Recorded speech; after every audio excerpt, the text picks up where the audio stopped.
Hello everyone, I hope आप सभी लोग हेल्दी होंगे, फिट होंगे। सो फ्रेंड्स, एक बार फिर से लेकर आए हैं आप सभी के लिए एक और very important one liner question answer series.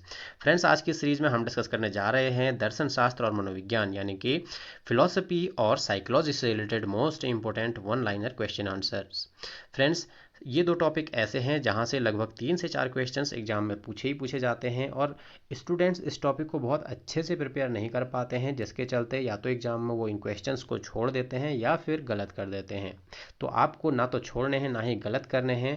आज की इस वीडियो में हमने वो सारे क्वेश्चन इंक्लूड किए हैं जो प्रीवियस ईयर क्वेश्चन पेपर्स में पूछे गए हैं या फिर जो आगामी एग्जाम्स में पूछे जाने की उम्मीद है। तो आप एक भी क्वेश्चन मिस मत करिएगा, पूरा वीडियो जरूर देखिएगा और हाँ, आप चाहे तो इनके नोट्स भी बना सकते हैं।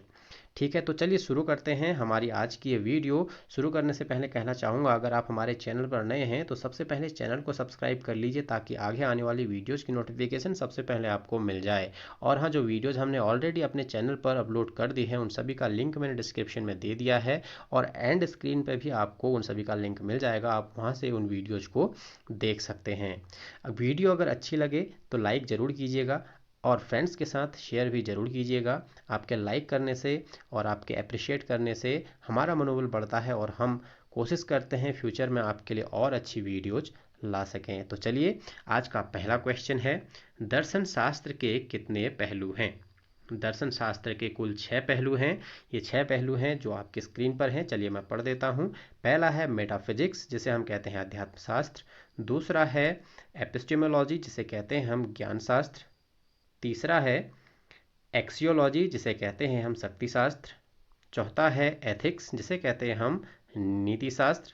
और पांचवा है लॉजिक, जिसे कहते हैं तर्कशास्त्र। और छठा है एस्थेटिक्स, ठीक है, इसे कहते हैं सौंदर्य शास्त्र। तो ये 6 दर्शन शास्त्र के मुख्य पहलू हैं। चलिए बढ़ते हैं नेक्स्ट क्वेश्चन की ओर। नेक्स्ट क्वेश्चन है, थ्योरी ऑफ नॉलेज को क्या कहा जाता है? तो थ्योरी ऑफ नॉलेज को एपिस्टेमोलॉजी यानी कि ज्ञान शास्त्र कहा जाता है।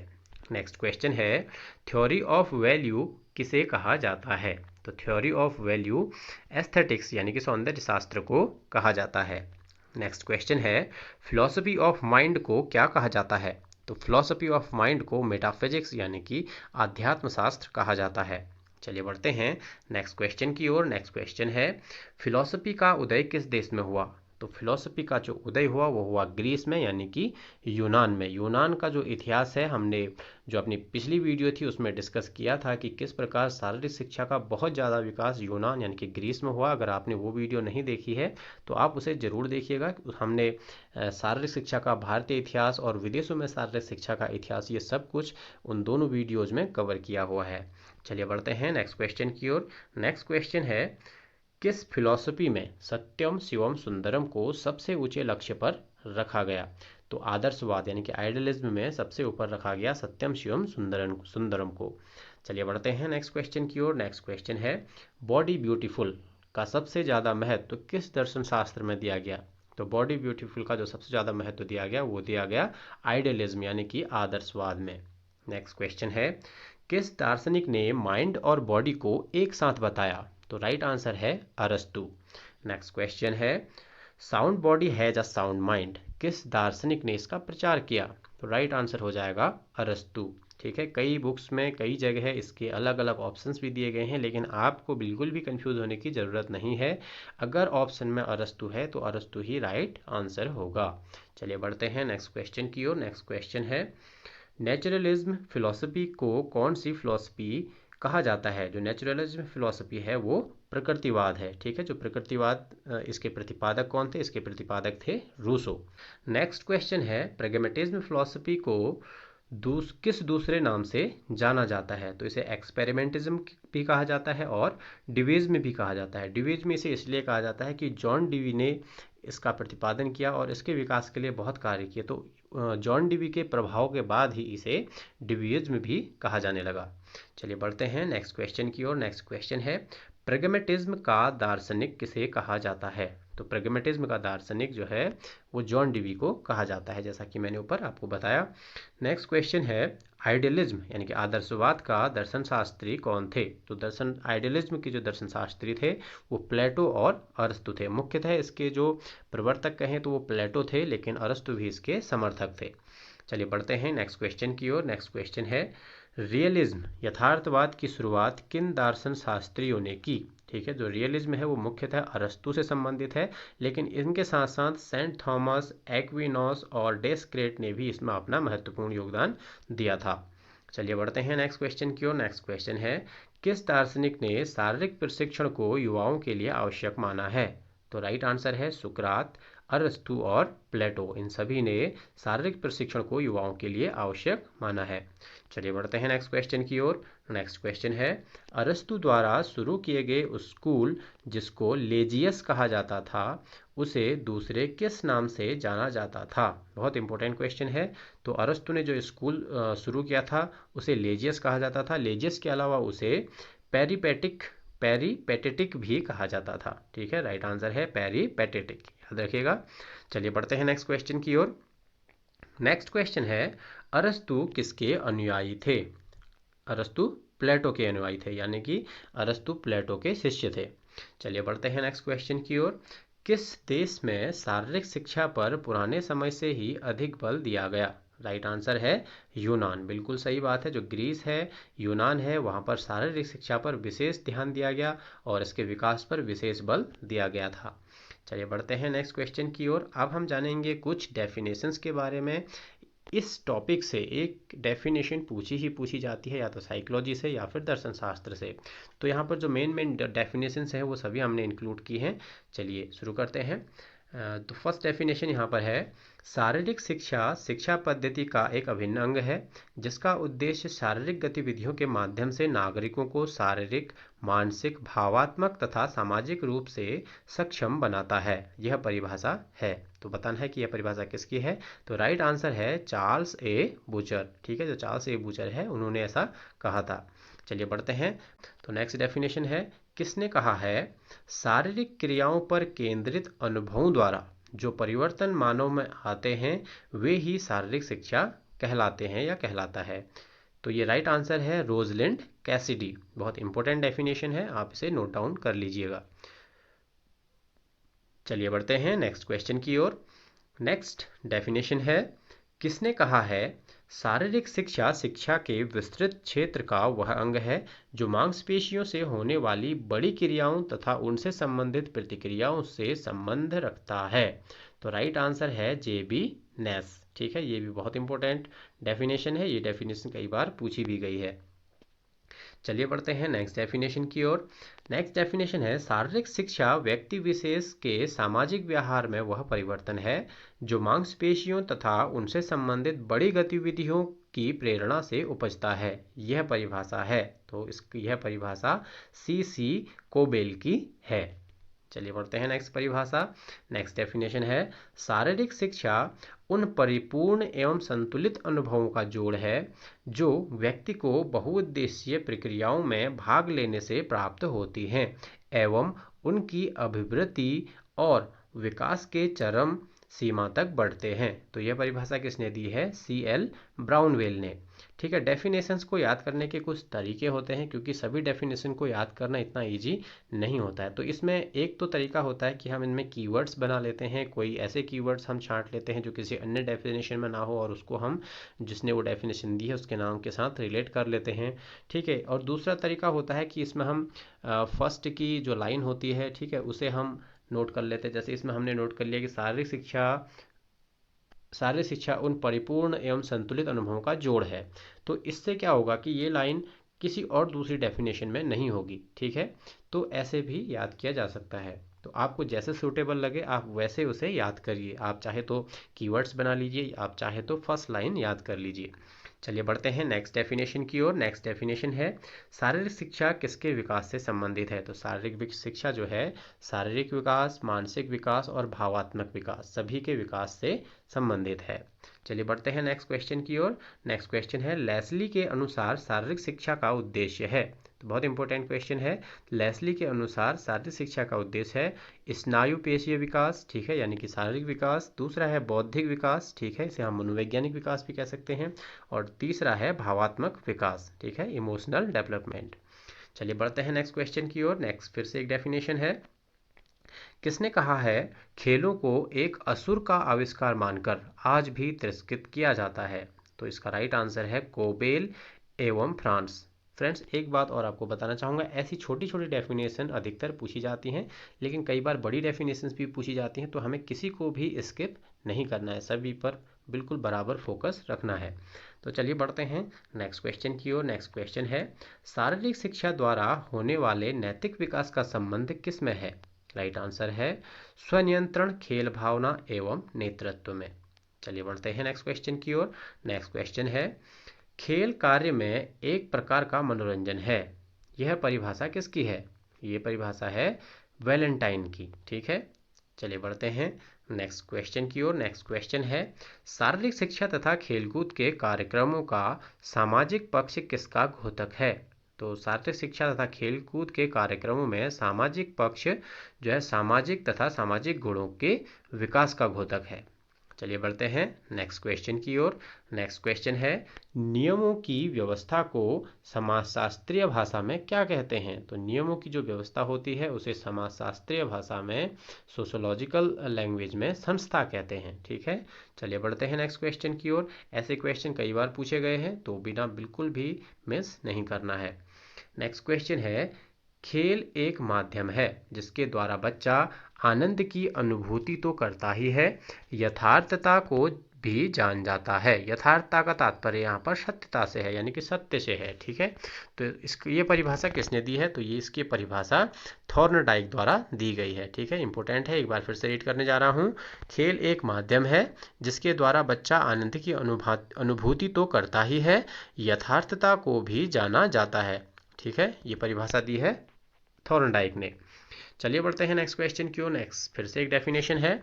खेल, ये खेल की परिभाषाएं हैं। खेल मानसिक क्षमता को बढ़ाने वाली महत्वपूर्ण क्रिया है जिसके द्वारा व्यक्ति संपूर्ण पर्यावरण के साथ मनोवैज्ञानिक रूप से समन्वय स्थापित करता है। यह परिभाषा किसकी है? तो यह परिभाषा है स्लावसन की, ठीक है। चलिए नेक्स्ट परिभाषा है, फिर से खेल की परिभाषा है। खेल की कुछ महत्वपूर्ण परिभाषाएं हमने यहाँ पर इंक्लूड करी हैं, तो आप सभी को अच्छे से समझ लीजिए। परिभाषा है, खेल को एक ऐसा कार्य माना है जिसका उद्देश्य शारीरिक, मानसिक एवं सामाजिक प्रक्रियाओं में तत्परता बनाए रखना है। यह परिभाषा किस विद्वान की है? तो यह परिभाषा इरिक्सन द्वारा दी गई है। चलिए नेक्स्ट परिभाषा है, खेल एक स्वैच्छिक और आत्मकेंद्रित क्रिया है। यह परिभाषा किसकी है? तो यह परिभाषा स्टर्न द्वारा दी गई है। नेक्स्ट परिभाषा है, खेल एक आनंददायक शारीरिक तथा मानसिक क्रिया है, अपने आप में पूर्ण है तथा जिसका कोई अव्यक्त लक्ष्य नहीं होता है। यह परिभाषा किसने दी है?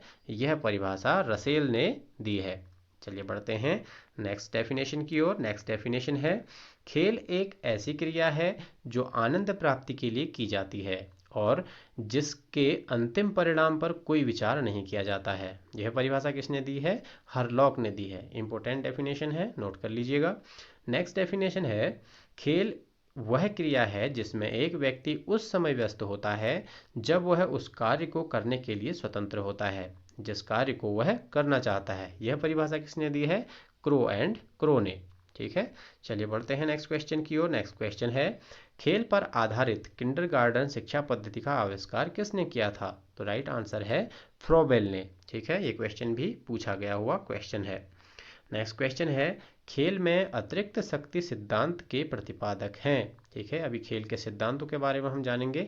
तो इसमें एक सिद्धांत आता है अतिरिक्त शक्ति का सिद्धांत, जिसे हम इंग्लिश में कहते हैं सरप्लस एनर्जी। तो इसके प्रतिपादक थे सिलर एवं स्पेंसर, ठीक है। सिलर को कहीं पर स्चिलर भी लिखा जाता है, कहीं पर सिलर भी लिखा जाता है। तो राइट आंसर है sealer and Spencer.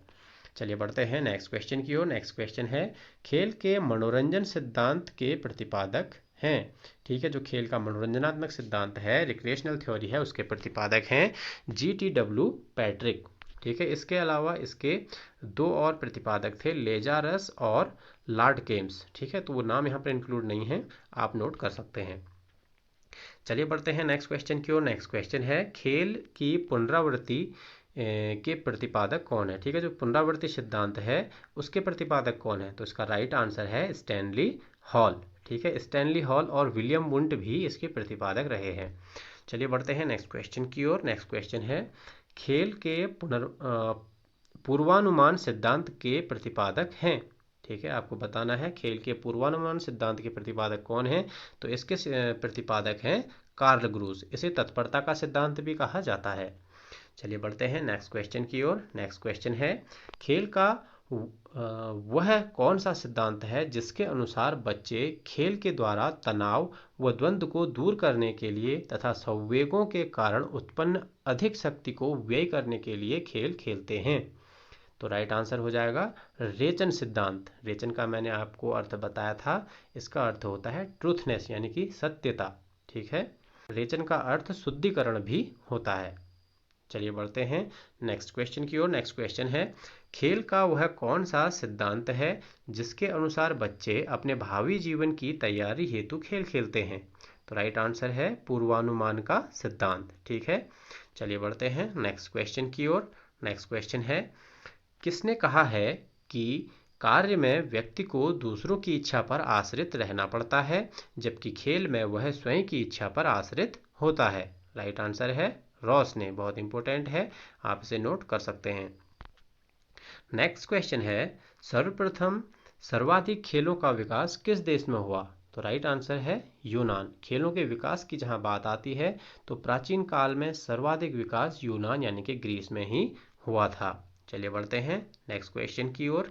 Next question है, खेलों का स्वर्ण युग किस देश से संबंधित है। तो खेलों का स्वर्ण युग यूनान से ही संबंधित है। जैसा कि मैंने आपको हिस्ट्री वाली वीडियो में बताया था कि यूनान को जो है 4 कालों में बांटा गया था, होमर काल, स्पार्टा काल, उत्तर एथेंस काल, फिर पूर्व एथेंस काल। जो वहाँ पर उत्तर एथेंस काल था उसे स्वर्ण युग कहा जाता था। चलिए बढ़ते हैं नेक्स्ट क्वेश्चन की ओर। नेक्स्ट क्वेश्चन है, जर्मनी में जिम्नास्टिक का ग्रैंडफादर किसे कहा जाता है। राइट आंसर है गट्स मटस। यहाँ पर लिखा हुआ है, तो ये गट्स मट्स भी इन्हें कहते हैं और गट्स मथ भी इन्हें कहा जाता है। तो जर्मन में जिम्नास्टिक के ग्रैंडफादर के नाम से इन्हें जाना जाता है। चलिए बढ़ते हैं नेक्स्ट क्वेश्चन की ओर। जर्मनी में खेल विज्ञान को अनिवार्य विषय बनाने का श्रेय किसे जाता है। तो जर्मनी में खेल विज्ञान को अनिवार्य विषय बनाने का श्रेय फ्रेडरिक जॉन को जाता है। चलिए बढ़ते हैं नेक्स्ट क्वेश्चन की ओर। नेक्स्ट क्वेश्चन है, सिंधु घाटी सभ्यता में क्या लोकप्रिय था। सिंधु घाटी सभ्यता में नृत्य, तैराकी और मुक्केबाजी लोकप्रिय था। फ्रेंड्स, कहना चाहूँगा अगर आपने हमारी हिस्ट्री वाली वीडियोस नहीं देखी हैं तो आप उन वीडियोज को भी अवश्य देखिएगा, क्योंकि हिस्ट्री से 4 से 5 क्वेश्चन हर एग्जाम में पूछे जाते हैं। बहुत इंपॉर्टेंट टॉपिक हैं, आप मिस बिल्कुल भी मत कीजिएगा। चलिए बढ़ते हैं नेक्स्ट क्वेश्चन की ओर। नेक्स्ट क्वेश्चन है, भारत में किस युग में व्यायाम के साथ योग का अभ्यास को एक धार्मिक कर्तव्य समझा जाता था। तो राइट आंसर है वैदिक काल। चलिए बढ़ते हैं नेक्स्ट क्वेश्चन की ओर। नेक्स्ट क्वेश्चन है, राष्ट्रीय एकता की धारणा की प्रकृति कैसी है। राइट आंसर है धीमी प्रक्रिया और निरंतर चलने वाली प्रक्रिया। चलिए बढ़ते हैं नेक्स्ट क्वेश्चन की ओर। नेक्स्ट क्वेश्चन है, IOA का फुल फॉर्म क्या है। राइट आंसर है इंडियन ओलंपिक एसोसिएशन।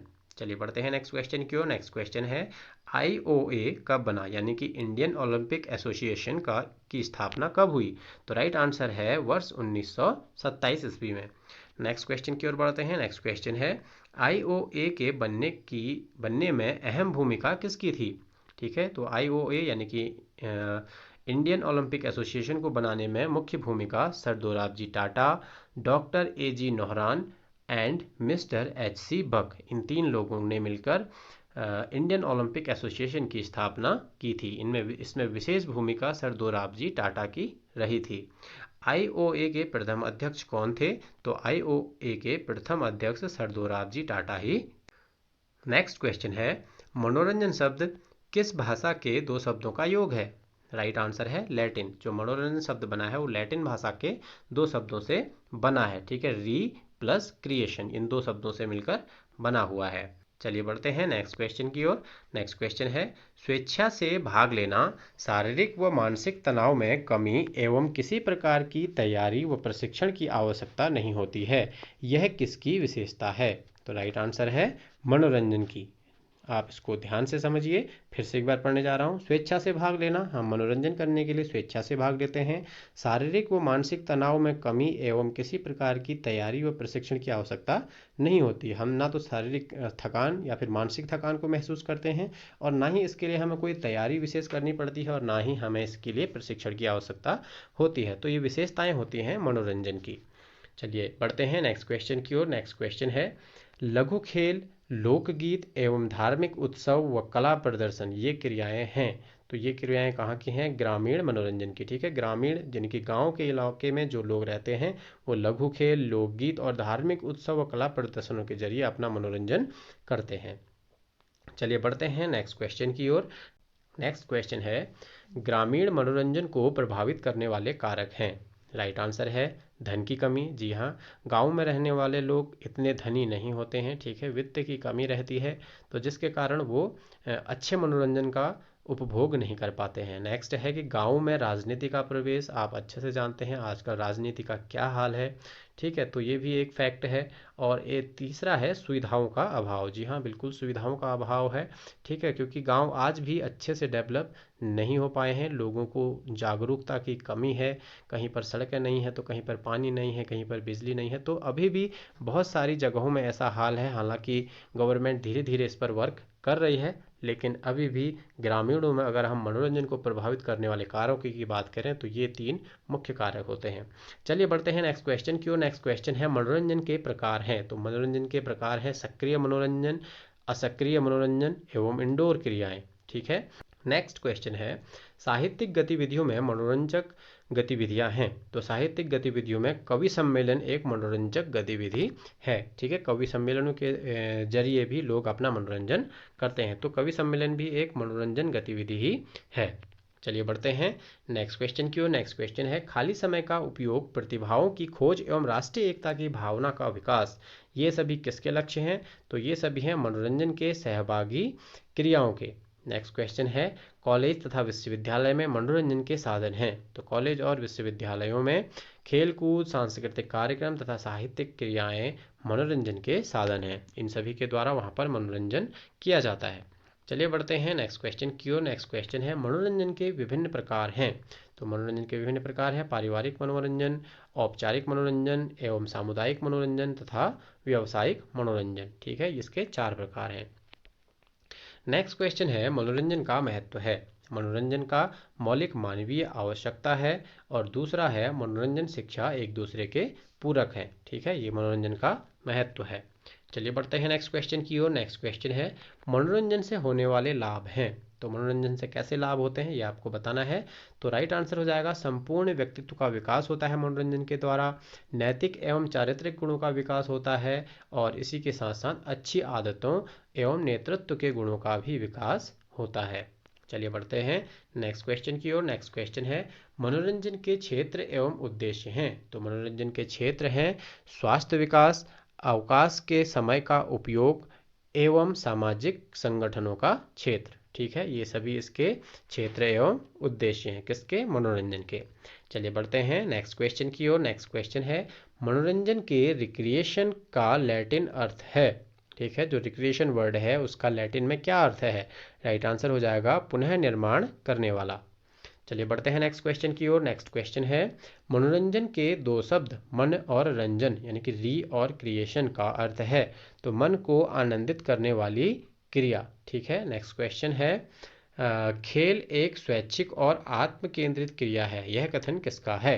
यह कथन है स्टर्न का। ठीक, नेक्स्ट क्वेश्चन है, स्वाभाविक क्रिया, शारीरिक मानसिक क्रिया एवं आंतरिक लक्ष्य नहीं होता, ये विशेषताएं किसकी हैं? ये है खेल की विशेषताएं, ठीक है। जो खेल है उनमें स्वाभाविक क्रियाएं भी होती हैं, शारीरिक मानसिक क्रियाएं भी होती हैं, आंतरिक लक्ष्य नहीं होता है। खेल का अर्थ यहाँ पर मनोरंजन से है, तो यहाँ पर राइट आंसर होना चाहिए मनोरंजन के हैं, ठीक है। चलिए बढ़ते हैं नेक्स्ट क्वेश्चन की ओर। नेक्स्ट क्वेश्चन है, शारीरिक शिक्षा एवं खेलकूद में शारीरिक, सामाजिक और मानसिक विकास, संवेगात्मक विकास एवं अतिरिक्त ऊर्जा का सदुपयोग ये महत्व है। तो राइट आंसर है मनोरंजन के, ठीक है। नेक्स्ट क्वेश्चन है, अवकाश के समय का सदुपयोग, प्रसन्नता एवं संतुष्टि प्राप्त करना एवं तनाव से मुक्ति, ये लक्ष्य किसके हैं? ये लक्ष्य और उद्देश्य हैं मनोरंजन के। चलिए बढ़ते हैं नेक्स्ट क्वेश्चन की ओर। नेक्स्ट क्वेश्चन है, मनोरंजन की व्यावसायिक एजेंसियां हैं। तो व्यावसायिक एजेंसियां अगर हम बात करें तो है सिनेमा, सर्कस एवं प्रदर्शनियां, ठीक है।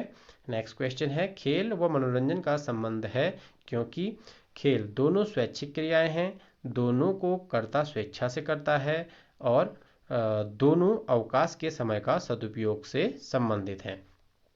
इस प्रकार खेल और मनोरंजन एक दूसरे से संबंधित हैं। नेक्स्ट क्वेश्चन है, खेल व मनोरंजन को एक मानना उचित नहीं है क्योंकि देखिए हर एक फैक्ट्स में उसके अगेंस्ट भी लोग होते हैं और उसके फेवर में भी लोग होते हैं। तो अलग अलग दार्शनिकों ने, किसी ने उसके फेवर में अपने कोट्स दिए हैं, अपनी बातें लिखी हैं, तो किसी ने उनके अगेंस्ट में लिखी हैं। तो जैसा अभी हमने ऊपर वाले क्वेश्चन में जाना कि खेल और मनोरंजन एक दूसरे से संबंध हैं, क्यों है ये हमने जाना। अब हम जानेंगे खेल और मनोरंजन को एक मानना उचित नहीं है, क्यों? क्योंकि खेल में प्रशिक्षण की आवश्यकता होती है जबकि मनोरंजन में नहीं होती है। नंबर 2 है, मनोरंजन बिना खेल के हो सकता है, संभव है, खेल से मनोरंजन नहीं हो सकता, ठीक है। और नंबर 3 है, खेल मनोरंजन का साधन है, मनोरंजन तो खेलों का उद्देश्य होता है, ठीक है। आई होप आपकी समझ में ये क्वेश्चन आया होगा। चलिए बढ़ते हैं नेक्स्ट क्वेश्चन की ओर। नेक्स्ट क्वेश्चन है, मनोरंजन के सरकारी अभिकरण हैं, ठीक है। हमने व्यावसायिक अभिकरणों के बारे में जाना था, अब जानते हैं सरकारी अभिकरण क्या है। संगीत कला अकादमी, ठीक है, और उसकी राष्ट्रीय मनोरंजन संस्था एवं यूथ महोत्सव, ये क्या है? सरकारी अभिकरण। क्योंकि एग्जाम्स में पूछा जाता है, वहाँ पर 4 ऑप्शन आपको दे दिए जाएंगे और आपको बताना होगा कि मनोरंजन का सरकारी अभिकरण कौन सा है, मनोरंजन का व्यावसायिक अभिकरण कौन सा है, ठीक है। तो आपको ये क्लियर होना चाहिए कि व्यावसायिक कौन से होते हैं और सरकारी कौन से होते हैं।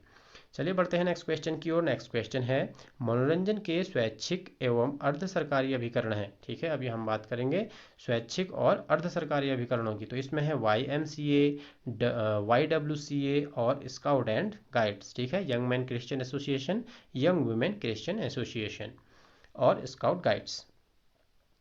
नेक्स्ट क्वेश्चन है, स्वाभाविक, सार्वभौमिक एवं आत्मप्रेरक और आनंदमयी क्रिया है। तो कौन सी है? खेल। खेल ऐसी क्रिया है जो स्वाभाविक है, सार्वभौमिक है एवं आनंद प्रेरक है, ठीक है।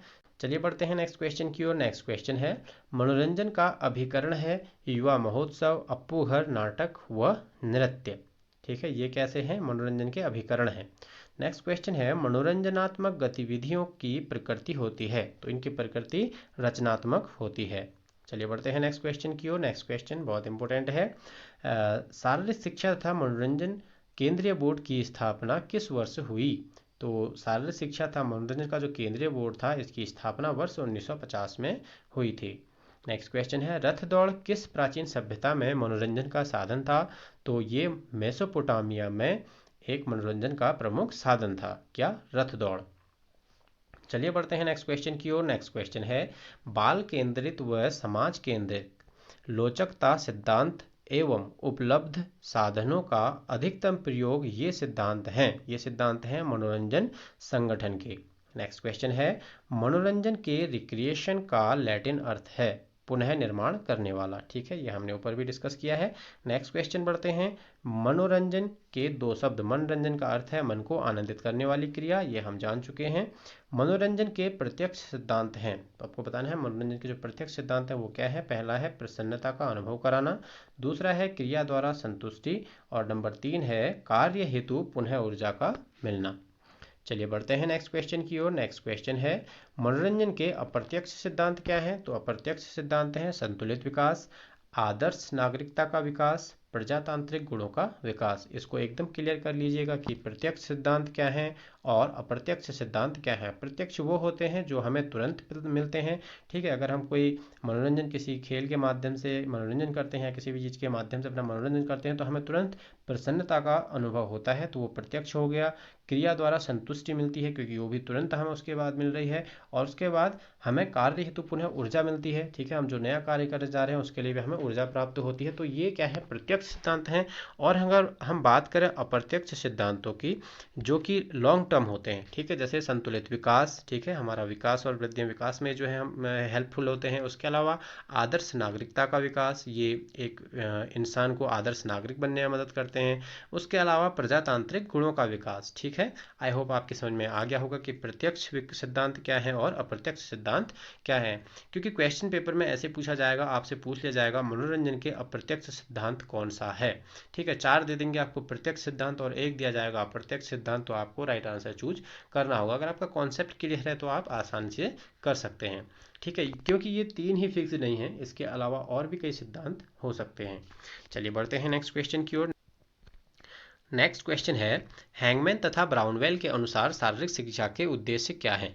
तो शारीरिक शिक्षा के उद्देश्य हैंगमैन तथा ब्राउनवेल के अनुसार है, पहला है जिसके द्वारा शारीरिक स्वस्थता में वृद्धि हो, दूसरा है गामक कौशल में वृद्धि, चौथा है तीसरा होना चाहिए, तीसरा है ज्ञान तथा जानकारी में वृद्धि, और चौथा है अभियोग्यता की वृद्धि में सहायक, ठीक है।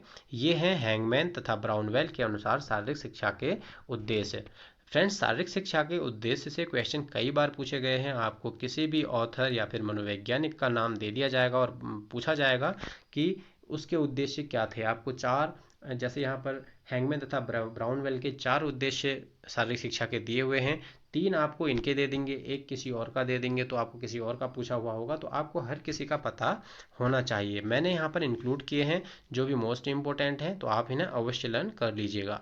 नेक्स्ट है कि जेवी नेस के अनुसार शारीरिक शिक्षा के उद्देश्य क्या है? तो जेवी नेस के अनुसार शारीरिक शिक्षा के उद्देश्य हैं शारीरिक अंगों का विकास, पेशी तथा तंत्रिका तंत्र के तालमेल का विकास, तीसरा है सर्वांगीण विकास, और चौथा है निर्वाचनात्मक विकास, ठीक है। चलिए बढ़ते हैं नेक्स्ट क्वेश्चन की ओर। नेक्स्ट है, एच क्लार्क के अनुसार शारीरिक शिक्षा के उद्देश्य क्या है? ये कई बार पूछा गया है, ठीक है। तो वहाँ पर क्वेश्चन कैसे पूछा गया था कि एच क्लार्क के अनुसार शारीरिक शिक्षा का उद्देश्य कौन सा नहीं है? तो वहाँ पर 3 ये दे दिए गए थे और इनके साथ एक और दे दिया गया था, तो ऐसे भी आपको क्लियर होना चाहिए। तो एच क्लार्क के अनुसार जो शारीरिक शिक्षा के उद्देश्य हैं, शारीरिक स्वास्थ्य में वृद्धि, दूसरा है सामाजिक गुणों में वृद्धि, और तीसरा है संस्कृति, ठीक है। तो फ्रेंड्स, ये था हमारा आज का लास्ट क्वेश्चन। आई होप आपको हमारी आज की ये सीरीज अच्छी लगी होगी। अच्छी लगी है तो वीडियो को लाइक कीजिए, और हाँ, अगर अभी तक भी आपने हमारा चैनल सब्सक्राइब नहीं किया है तो चैनल को सब्सक्राइब कर लीजिए, ताकि आगे आने वाली वीडियो की नोटिफिकेशन आपको मिल पाए और आपकी तैयारी प्रॉपर चलती रहे। नोटिफिकेशन के लिए आपको बेल आइकन दबाना होगा, बेल आइकन जरूर दबाइएगा ताकि नोटिफिकेशन आपको टाइमली मिल जाए। हम आपको डेली वीडियो प्रोवाइड कराते हैं, एमसीक्यू टेस्ट सीरीजेस प्रोवाइड कराते हैं, गेम्स, स्पोर्ट्स और फिजिकल एजुकेशन से related most important one liner videos भी हम आपको प्रोवाइड कराते हैं। जो हमारे रेगुलर विजिटर्स हैं, जो रेगुलर हमारी वीडियोस देखते हैं, I would like to say thank to all of you and for your appreciation and all. So आज की वीडियो में इतना ही, मिलते हैं नेक्स्ट वीडियो में। तब तक के लिए अपना ध्यान रखिएगा। Take care, bye bye. Hey there, subscribe to my channel.